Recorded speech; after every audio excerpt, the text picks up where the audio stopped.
Good morning everyone. আজকে হচ্ছে শুক্রবার 17 জানুয়ারি আর এখন বাজে সকাল 10:05। আর আমি এই জাস্ট চা নিয়ে বসলাম বিকজ আজকে উঠতে প্রচণ্ডই লেট হয়ে গেছে। আজকে কোনো তাড়াহুড়ো ছিল না। সো রাকাকে জড়িয়ে ধরে একদম 9:30 অবধি ঘুম দিয়ে দিয়েছি। তো রাকা এখনও ঘুমাচ্ছে, ঠিক আছে, রাকা এখনও ঘুমাচ্ছে। তো এই হচ্ছে ব্যাপার, জম্পেশ ঘুম দিয়েছি। তো এবার এই উঠলাম, চা বিস্কিট খাই, তারপরে ঘরের কাজে লাগবো।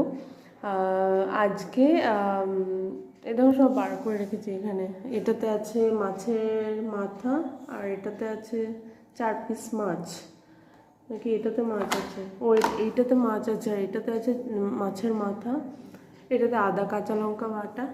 তো আজকে আমি ভাবছি মাছের মাথা দিয়ে করব কুমড়োর তরকারি আর মাছের ঝাল।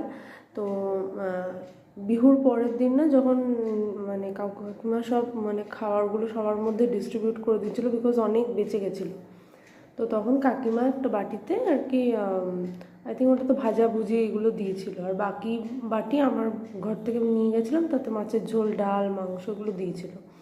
তো ওই একটা বাটিতে খালি ফেরত দিতে তো অবভিয়াসলি খারাপ লাগে, তো কী দেবো, তো ওই জন্য ভাবছি যে কুমড়োর তরকারিটা যেটা করবো মাছের মাথা দিয়ে, ওটাই কাকিমাকে দিয়ে আসবো, ওটা দিয়ে বাটিটা দিয়ে আসবো। আর সুদীপ তো আজকে সন্ধ্যাবেলাতেই ঘরে ঢুকে যাচ্ছে, তো রাতের জন্য মাছের ঝাল করে রাখবো। তো এই হচ্ছে প্ল্যান।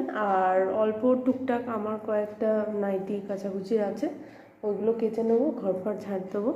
এই আর এত দেরি করে উঠে তো এখন টিফিন খাওয়ার কোনো প্রশ্নই ওঠে না। এই যে এই ব্যাগটা দেখছো, এটাতে এখনও পিঠে, নাড়ু এগুলো সব আছে, দেখো। তো ওইগুলোই খেয়ে নেবো আমি আর রাখা, আর টিফিন বানাবো না এখন।